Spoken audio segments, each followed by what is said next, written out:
السلام علیکم۔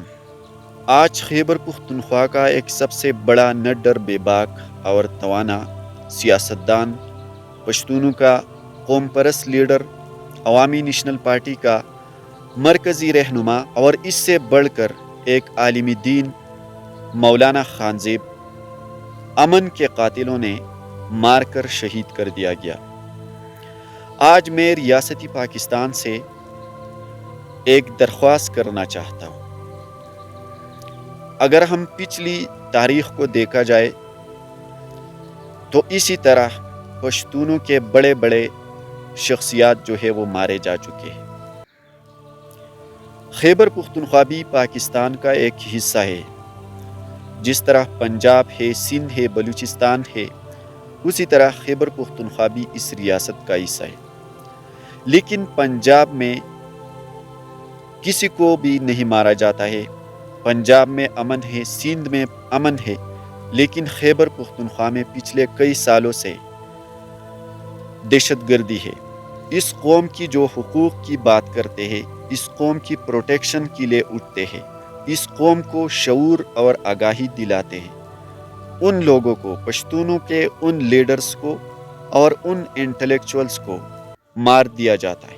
حالانکہ اس ریاست میں ایک ایسا قانون بھی ہے کہ ایک ٹک ٹاکر ثنا یوسف، ایک لڑکی کو مار دیا جاتا ہے تو 20 گھنٹوں کے اندر اندر اس کا قاتل جو ہے وہ گرفتار ہو جاتا ہے، اسے سزا دی جاتی ہے۔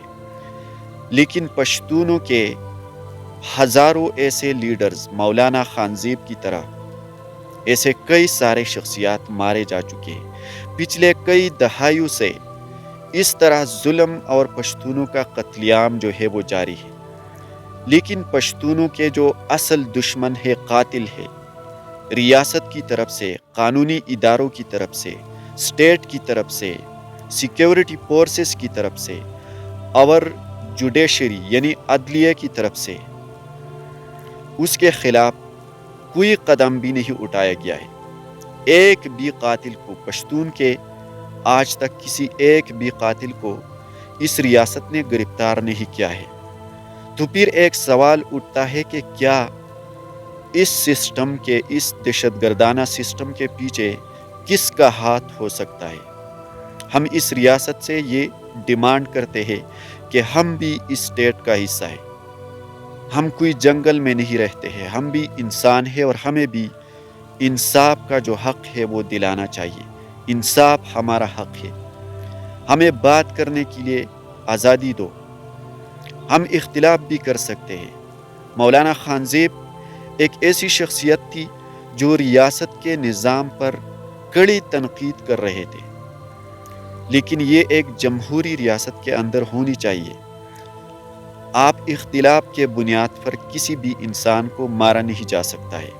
مارنے سے، بم گرانے سے، گولی چلانے سے کچھ بھی نہیں ہو سکتا ہے، بلکہ اس سے مزید بھی ایک ریاست جو ہے اس کے اندر جمہوریت ختم ہوتی جاتی ہے، جمہوریت کا نظام دبایا جاتا ہے۔ اگر اسی طرح پشتونوں کے ساتھ یہ ظلم جو ہے وہ جاری رہے گا اور اسی طرح پشتونوں کا قتل عام جاری رہے گا، اگر اسی طرح پشتونوں کا خون بہایا جائے گا، اسی طرح پشتونوں کا قتل عام جاری رہے گا اور پشتون قوم کے ساتھ سوتیلی ماں کی طرح سلوک کیا جائے گا، تو شاید یہ قوم غصے میں آ کر، غم و غصے میں آ کر بغاوت پر مجبور ہو جائیں گے، جس کا نتیجہ 1971 کی وار کی طرح دوبارہ نکل سکتا ہے۔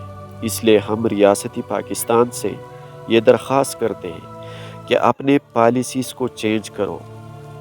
اس لاقانونیت کا جو نظام ہے آپ نے ہمارے اوپر نافذ کیا ہے، اس کو تبدیل کرو اور اس ریاست کے اندر ہر ایک شہری کو جو بنیادی قانونی اور آئینی حق ہے وہ میسر کر سکے، ورنہ آنے والے ٹائم میں شاید آپ خود پچھتاؤ گے۔